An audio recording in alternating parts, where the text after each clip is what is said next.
You accidentally pressed play on a Mad Munchkin video. Again. I'm Mad Munchkin, bringing you my thoughts and opinions from within the art and animation industry. Wait a sec. What's that music? Oh god, no, not that film, please, no! Stop the music! Just stop the music! Okay, listen, under no circumstances will I review The Little Mermaid. None. Zero. Zip. Nothing you can possibly say or do could possibly persuade me to review this piece of... Better be a big one. Fine, I'll do it. What? I said I'll do it! Really? Do I honestly need to have a spoiler warning here?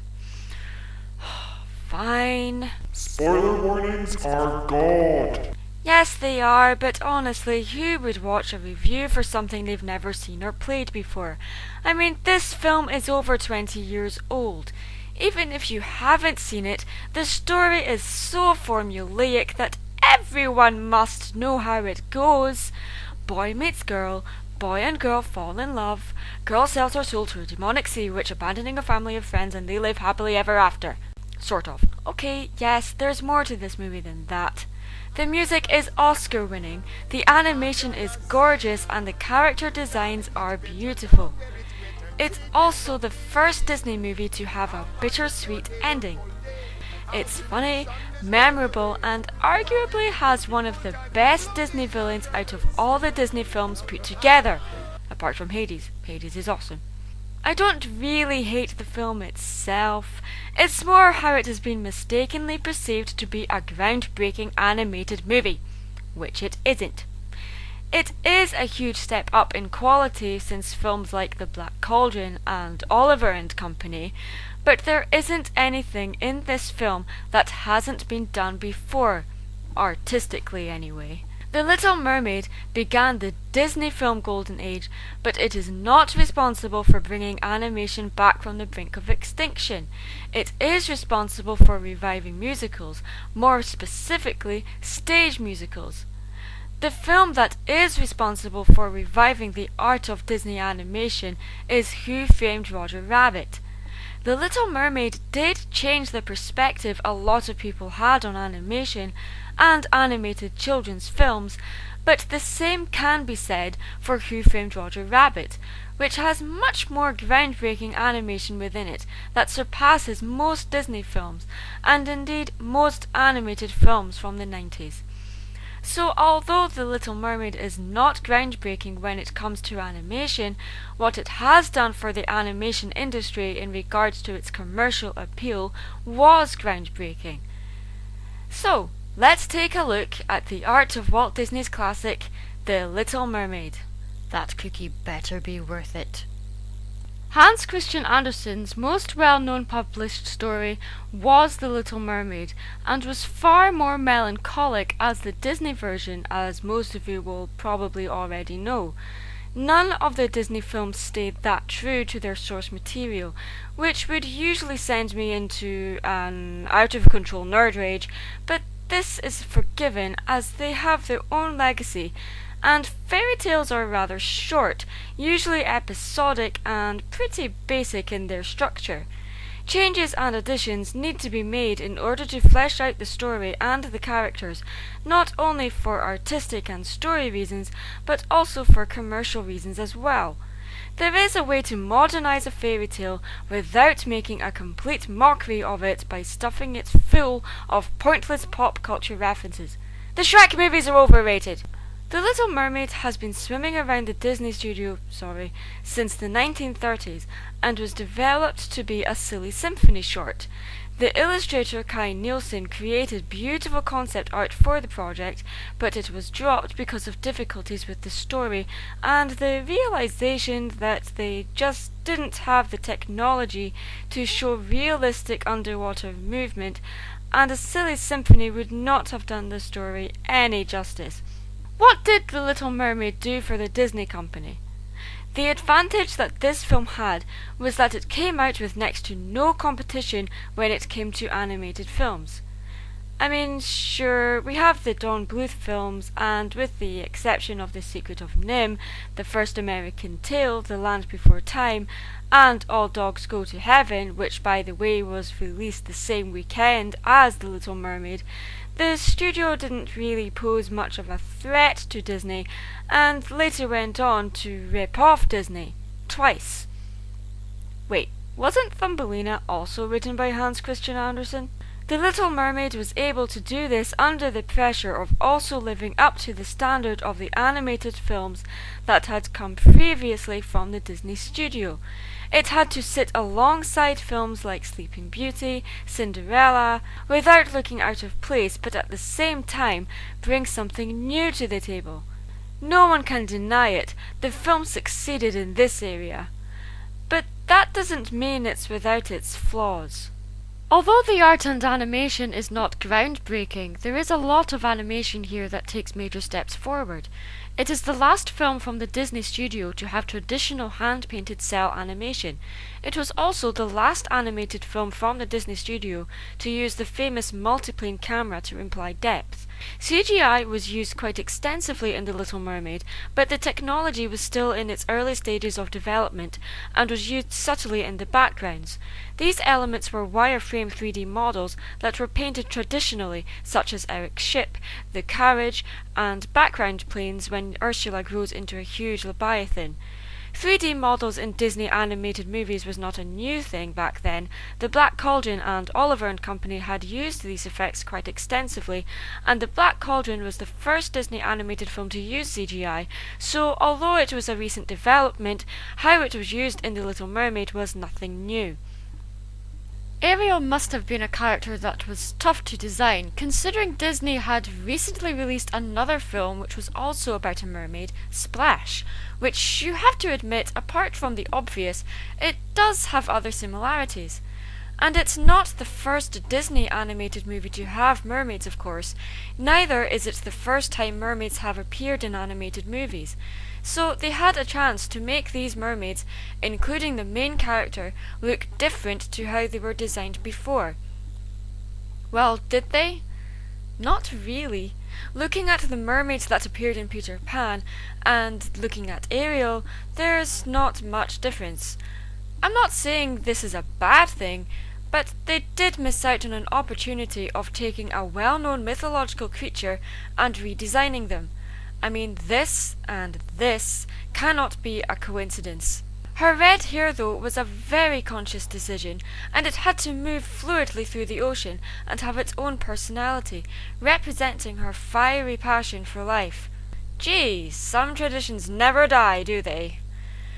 If you look at earlier concepts for her design, she looks a lot younger, is blonde, and looks a lot like Alice from Disney's Alice in Wonderland. I find her design rather lazy, if I'm honest, but it's still appealing and familiar, so therefore a successful design. There's a realness to Ariel's animation that previous Disney princesses never had. She moves and expresses herself as a real teenager does. When she's a human, Ariel's only way of communication is through emoting and body language. Ironically, this version of Ariel is the one I love. I adore pantomime characters, and the way she is animated is just too cute for words. Animation, especially in character animation, is about exaggerating body language and expressions. The loss of her voice is never seen as a disability, but simply an obstacle for her to overcome and achieve her goal. Ariel is at the point in her life where she's between childhood and adulthood. When you're at this stage in your life, you're still figuring out what you want out of life and who you are. As appealing as Ariel is, there are quite a few problems with how she acts here, which many consider to be a very poor role model for children.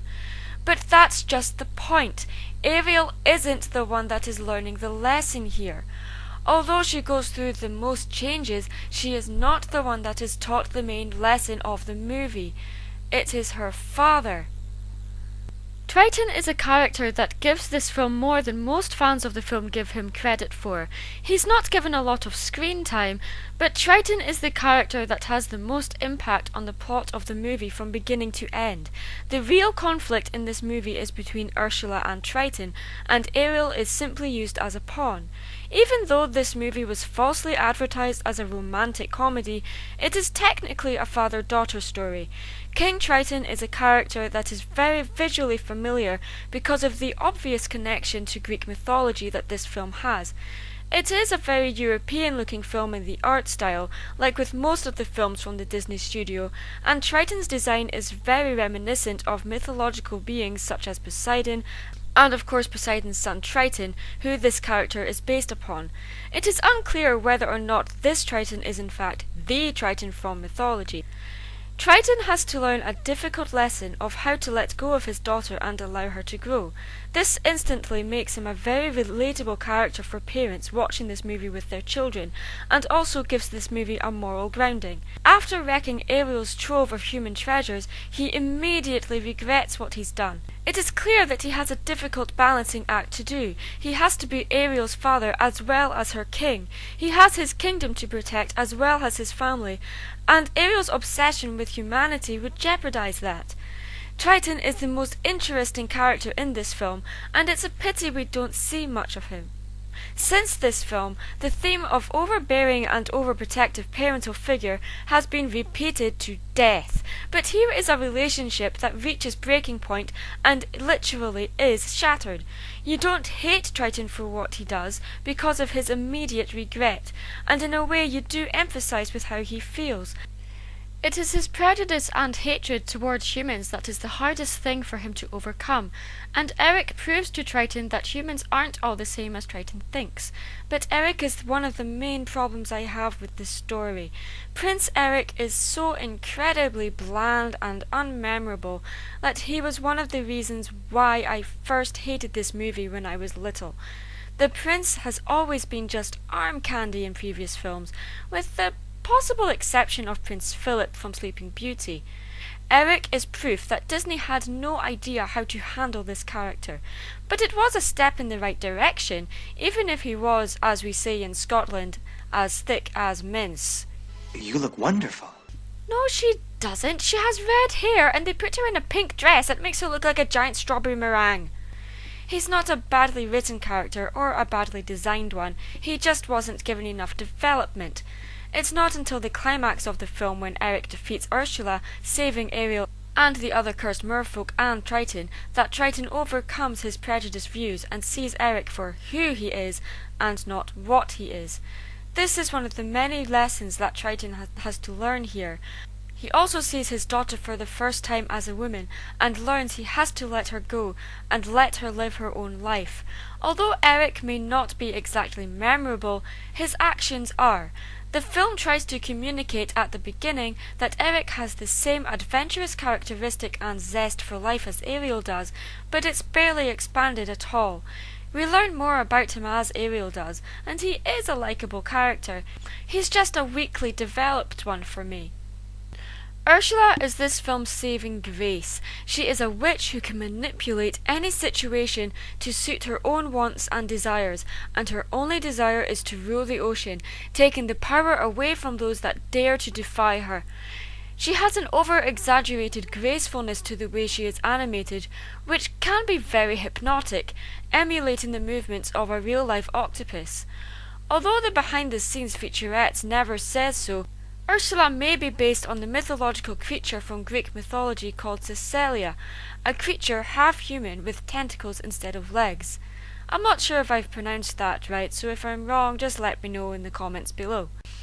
Ursula only has 6 tentacles instead of 8, so it has been argued that she is a squid, not an octopus, but this is simply because 6 tentacles were less expensive to draw and were easier to keep track of. Caecilia are known for their revered intelligence, proving to be crafty and near genius with puzzles and riddles of nearly any sort, all characteristics that Ursula oozes with. Her human side, though, was based on the drag queen performer named Divine, but her design is also reminiscent of the evil queen from Snow White, another villain that has very drag queen-like characteristics. She has a lot of qualities that I like in a character. She's flirtatious, confident, theatrical, brash, and loud. She has a big personality and has a beauty to her that I find appealing. The designs of villains need not be ugly or unattractive to put across the fact that they are evil. It is their actions and how they move that puts it across. I keep saying in all my videos how much I love my villains, and they are always more interesting than the protagonist of the story. Always. The bittersweet ending of this movie is something done in quite a subtle way. Although Ariel had a lot of obstacles to overcome to get what she wanted, she didn't actually do anything to earn her happy ending. Think about it. After she gets her voice back, it's everyone around her that fights for her. This is the reason why this movie failed to appeal to me. She showed a little bit of a backbone when her father was turned into whatever that's supposed to be, but after that, it is Eric that defeats Ursula, not Ariel. It would have been far more satisfying if Ariel did something and fought back instead of whining like a little girl for most of the climax. The Little Mermaid is one of those movies that's a little bit like a stir-fry. There are bits in it that I love, bits in it I hate, and other bits that there just isn't enough of. It has such a huge fan base that it's hard to say anything bad about it without someone declaring in my face that it is the best thing since canned tuna. It's not bad, it's just not great either. The movie re-established the relationship between animated movies and its audience that films like The Black Cauldron, Oliver and Company, and Basil the Great Mouse Detective failed to do. All three films served their purposes, but The Little Mermaid is the film that will go down in history as the film that began the Disney Renaissance of the 1990s. This is the first animated Disney movie that didn't open with a storybook. Mickey, Donald and Goofy appear in the concert hall in Atlantia at the start of the movie. Why does Eric's statue float during the sinking of his ship? Although Sebastian is a crab, he never once walks sideways in the movie. Why does Eric's statue float? Why does Ursula wait until the third day to turn herself human to stop Ariel from kissing Eric? That is the priest's knee, not his Johnson. Yes, I saw the implied hentai in this scene. Yes, I know what hentai is. No, I will never review any hentai. Seriously, why does Eric's statue float? Yes, I noticed the hidden penises in the VHS cover. Yes, I've seen the sequel, it sucked. Yes, I've seen the prequel, it seriously sucked. Yes, I watched the TV series, it also seriously sucked. No, I don't think Eric is hot. And can someone please explain to me the floating statue without saying it's to remind the viewer of the statue before it sinks? Seriously, how can the audience forget about a statue that ugly? Animation is an art form that can do any genre. It is one of the most loved animated movies ever made and is still as popular as it was 20 years ago. It is a timeless classic, as is most of the Disney movies from the 90s. Disney is responsible for keeping my creativity flowing as a child and is still a wonderful source of inspiration for me, and I'll continue to show my love for these movies in future episodes, and we'll talk about my personal favourite Disney movie very soon. I'm Mad Munchkin. Stay creative. Hey, haven't you forgotten something? My cookie? Yay!